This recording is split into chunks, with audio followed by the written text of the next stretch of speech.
Est-ce que vous comprenez? Mais elle, maintenant, dans la dimension de l'astral où elle va entrer, qui est liée à son corps d'émotion, à son corps de désir, et elle va entrer dans la bonne fréquence.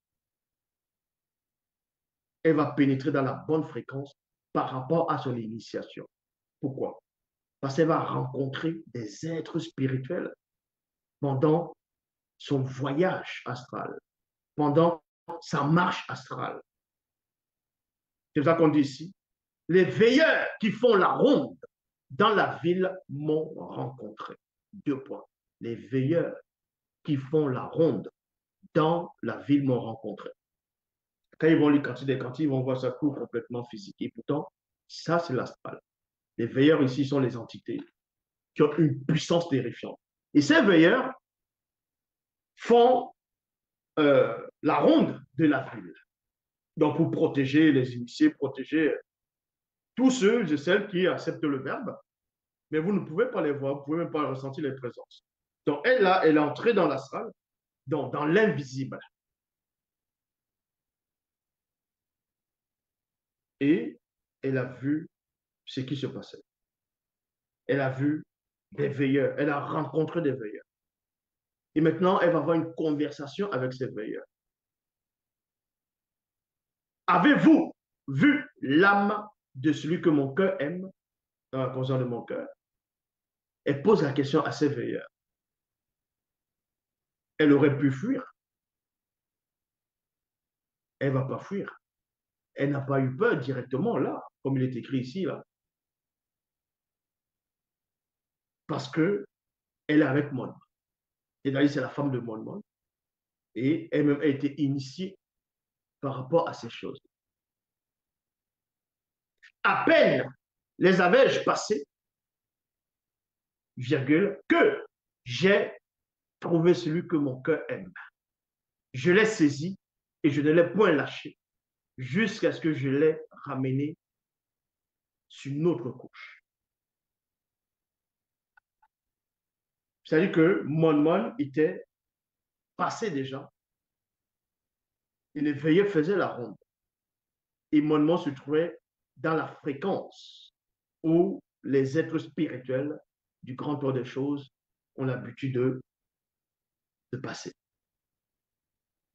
Dans la dimension visible, mais de l'invisible. Maintenant, il y a un autre monde astral, parce que le monde astral a plusieurs portes. C'est ce qu'on appelle, voilà, ce sont des portes. Si tu entres dans la mauvaise porte, tu peux avoir des cauchemars. Des cauchemars, c'est, tu vas voir, un esprit va venir coucher avec toi. C'est ce qu'on appelle les marées, les rêves de nuit. Dans Midima Kanja, les esprits violeurs sont les succubes et les incubes. Donc, quand tu entres, quand tu rêves, quand tu as affaire aux succubes, aux incubes, donc tes maris, les femmes de nuit, ça dépend, hein, mais certains esprits, quand tu as affaire à ces esprits-là, tu entres dans une sorte de dimension astrale qui mène à les fréquences. Et là-bas, tu as des rapports sexuels avec ces esprits, ils sont de deux pôles. Tu peux sortir de ton corps, non pas volontairement, parce que l'âme se balade quand le corps est en repos. Et tu tombes dans une autre dimension où ton grand-père, qui est mort il y a des années, va t'apparaître. En gros, ce n'est pas ton grand-père, c'est un esprit familier. Et c'est pour ça que les gens vont croire facilement aux mensonges, à plein de choses, des traditions, les ancêtres, ainsi de suite. Parce qu'ils sont néanmoins entrés dans l'astral qui mène dans des dimensions interdites. Pourquoi ils y entrent là-bas?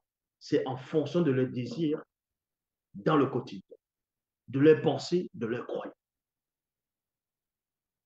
C'est pour ça qu'il est dangereux de sortir de son corps s'il n'y a pas un guide.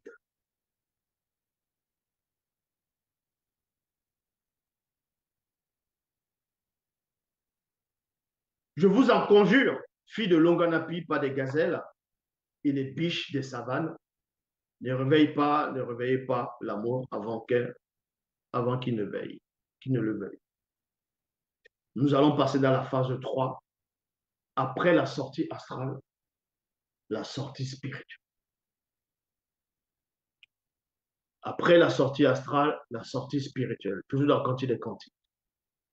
Dans le verset 6, il est dit ici, qui est celle qui monte spirituellement au désert, comme des colombes de fumée au milieu des vapeurs de myrrhe et de tous les aromates des marchands, point d'interrogation.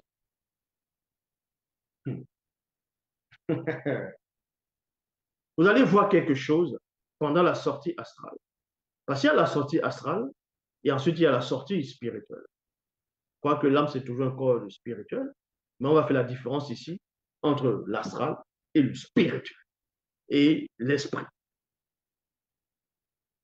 Dans cette femme ici, après qu'elle ne soit sortie astralement, elle va maintenant expérimenter autre chose, la sortie spirituelle, dans son esprit directement.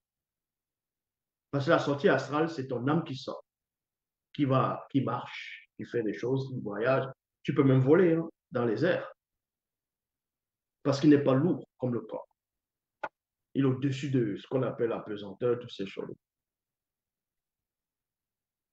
Mais maintenant, quand tu sors spirituellement de ton corps, consciemment, c'est-à-dire c'est ton âme qui va entrer dans ton moi-esprit et visiter ou voyager. Ça va aller après. Donc, pendant qu'elle sort de son corps, puisqu'on dit ici, qui est celle qui monte spirituellement du désert, comme des colombes de fumée, au milieu des vapeurs de myrrhe et de tous les aromates des marchands, point d'interrogation. Voici le lit de Monmon. Voici le lit de Monmon. Ça veut dire quoi ici dans le verset 7? Le lit de Monmon n'est pas dans la dimension spirituelle.